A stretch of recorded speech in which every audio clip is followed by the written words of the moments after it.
Pekný deň vám prajem. Dnes by som vám chcel predstaviť kubickú sústavu ako jednu zo sústav, ktorú používame na meranie objemu. Takže môžete vidieť pred sebou krátky prehľad toho, o čom budem dnes hovoriť. A prečo potrebujeme ďalšiu kubickú sústavu, aká je to je, ako v nej meriame, aký je rozdiel oproti tej tradičnej sústave. Takže poďme na to. Prečo potrebujeme ďalšiu sústavu na objem? A v prvom rade je to, doteraz sme merali kvapaliny.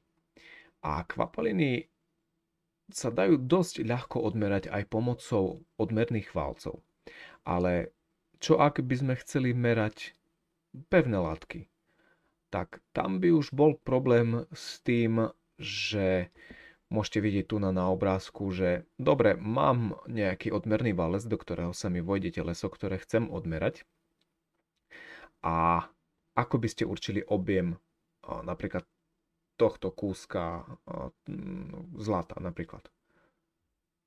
Povedali by sme si, že OK, kde si tu na, nech je to tých 37 ml, no tak to by bolo dosť zlé, pretože tu mám voľný priestor, tu mám voľný priestor, takisto všetko toto tu je prázdne.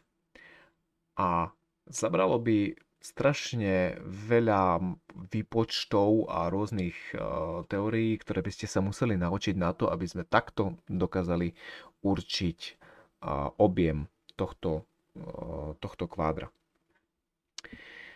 Našťastie zaviedli sme kubickú sústavu ako riešenie na tento problém. Ak si spomínate, my sme takto nejako prednedávnom riešili objem kvapalín a vieme povedať, že OK, tu na nich je 80 ml a tak ďalej. Vieme povedať presný objem kvapaliny, pretože kvapalina vyplní všetok priestor bez zvyšku. Nenastanú tu na nejaké diery alebo nejaké hluché miesta, ako sme to mali tu na pred chvíľou. Takže môžete pauznúť toto video a skúsiť si zopakovať, že asi koľko objemu je v týchto odmerných válcoch. Ale ja by som vám rád teraz predstavil kubickú sústavu a aká je jej hlavná jednotka. Kubická sústava je založená na rozmeroch telesa. Označujeme ju V, klasickým veľkým Včkom z anglického volume, čiže volume z angličtiny pre toto Včko. A jej základnou jednotkou je meter s takouto maličkou trojkou na vrchu. Čiže meter kubický. Kto píše písaným, pokúsim sa. Meter kubický. A táto jednotka je odlišná od týchto mililitroch, decilitroch, ktoré sme mali. Je odlišná pretože je založená na rozmeroch telesa. Odkiaľ vznikla táto jednotka, vám vysvetlím za chvíľu. A o týchto tu číselkách, ktoré sa nachádzajú takto nad písmenom, nazývame ich mocniny, sa budete v matematike učiť oveľa neskôr. A ja vám to vysvetlím takto v jednoduchosti. Ak máme kocku,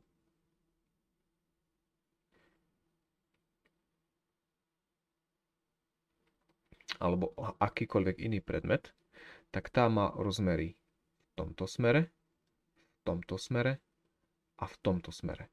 Čiže máme šírku, hĺbku a výšku. A ak vynásobíme tieto tri rozmery, tak dostávame jednotku meter kubický. Ukážeme si to na praktických príkladoch. Takže, ako meriame objem v kubickej sústave? Musíme, ako som už vravel, vynásobiť výšku, šírku a hĺbku telesa. Čiže máme V sa rovná A krát B krát C. Čiže ten náš objem je vlastne šírka krát výška krát hĺbka telesa. A to je všetko. Čiže ak mám nejaký rozmer, dajme tomu určite rozmer telesa, ktorý má A strany A sa rovná 10 metrov, strana B nech je 15 metrov a strana C nech je 40 metrov. Tak miesto týchto písmen doplníme tieto údaje. A čo sa týka jednotky, tak meter krát meter je vlastne plocha a to je meter štvorcový, pretože násobili sme 2 metre dokopy. A ak máme meter krát meter krát meter, čož je pravda v tomto našom prípade, tak výsledná jednotka bude meter kubický. A to je vlastne vynásobenie týchto 3 metrov dokopy. Aký je rozdiel oproti tradičnej sústave? No, hlavne v jednotkách a spôsobe merania. Totižto kvapalina, ako som vravel, má tvar nádoby. Je to jedna z vlastností kvapalín a plyny ju majú tiež. Čiže tam môžeme použiť odmerné valce, ktoré majú naozaj aj smiešné tvary, pokiaľ my vieme presne povedať, že OK, tu na je 10 ml, tu na nech je 30 ml, tu na nech je 50 ml.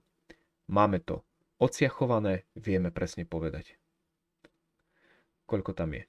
Ale ako náhle by som tu nadal nejaké pevné teleso, ktoré už nevyplní tento priestor bez ozvyšku, tak tento, aj keď možno je to presný valec, mi je na nič. Tradičná jednotka používa odmerné valce, pretože je to strašne jednoduché a pohodlné.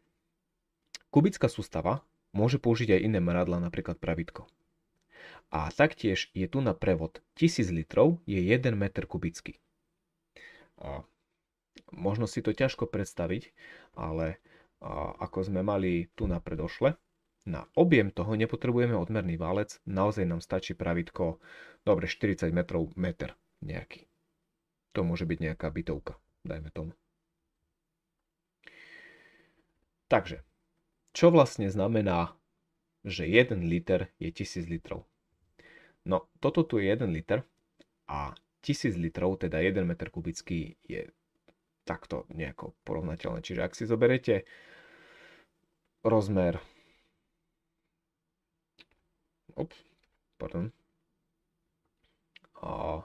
rozmer 1 litra, ktorý je tu na, je to vlastne kocka, ktorá má 10 cm, nakreslím to tu na, ktorá má 10 cm, 10 cm, 10 cm a toto tu je vlastne 1 liter.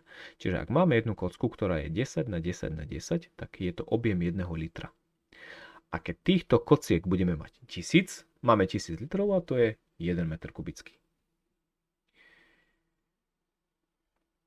Takto nejako, meter kubický. Ja som tu na schválne nechal tie medzery, aby ste si všimli, že asi koľko je 1000 litrov.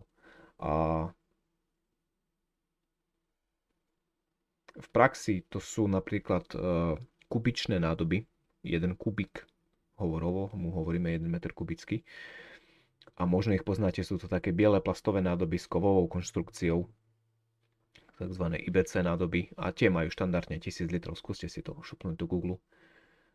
A určite ich poznáte, nie je to zase až také ohromné množstvo, 1 liter je pomerne malá jednotka. Takže, určite objem kvádra. Ja som si to tu zakryl. Rozmery má 1 meter, 2 metre a 3 metre. Máme určiť objem. Tak poďme na to. V určíme ako A krát B krát C. V sa rovná 1 krát 2 krát 3 metre samozrejme. A V sa rovná 1 krát 2 je 2, 2 krát 3 je 6. A teraz meter krát meter krát meter, čiže meter kubický. Takže ja tvrdím, že je to 6 metrov kubických a poďme sa na to pozrieť. 6 metrov kubických. Tu máme objem kocky, ktorá má hranu 1 meter. Je to kocka, takže všetky hrany budú rovnaké. Tak poďme na to. V sa rovná A krát A krát A. V sa rovná 1 krát 1 krát 1 meter, čiže výsledný objem je 1 meter kubický. Zahodiť zmeny a máme 1 meter kubický. Takže poďme sa vrátiť hneď na začiatok.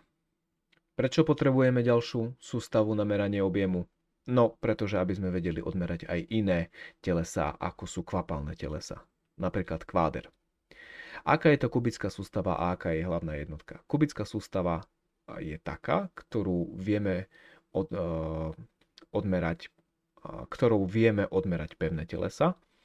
A používame spravidla meranie istých hrán, alebo používame metre na zmeranie hrán a následne vieme určiť jej objem daného predmetu, čiže jeho objem. A hlavná jednotka je 1 meter kubický. Ako meriame objem v kubickej sústave? No, ak máme pravidelné teleso, tak je to len sčítanie A krát B krát C. A aký je rozdiel oproti tradičnej sústave? No, tradičná sústava nám nedovoluje merať objem nie, že nedovoluje. Zle som sa vyjadril. A veľmi ťažko by sme pomocou odmerného válca vedeli určiť objem kvádra. Dá sa to. Aj objem kvádra vieme vyjadriť v mililitroch. Ukazovali sme si prevod, že 1000 litrov je 1 meter kubický. A následne vieme ísť na decimeter kubický. Ďalšiu hodinu budeme venovať premene jednotiek. Toto je len také krátke predstavenie tejto sústavy. 1000 litrov, 1 meter kubický a kubická sústava, tam nám stačí pravítko, kým pri klasickej sústave by sme mohli tiež dať pravítko, ale je to strašne nepohodlné. Už ak máme meracie potreby, ktoré sú priamo v mililitroch, väčšinou sú to odmerné válce, tak použijeme na meranie objemu kvapaliny tieto. Takže taký je to krátky rozdiel v tom. A taktiež určili sme si objem nejakých pravidelných telies. Objem nepravidelných telies budeme určovať tiež o niekoľko hodín, snáď už čoskoro. Takže odo mňa je to na dnes všetko. Majte sa pekne.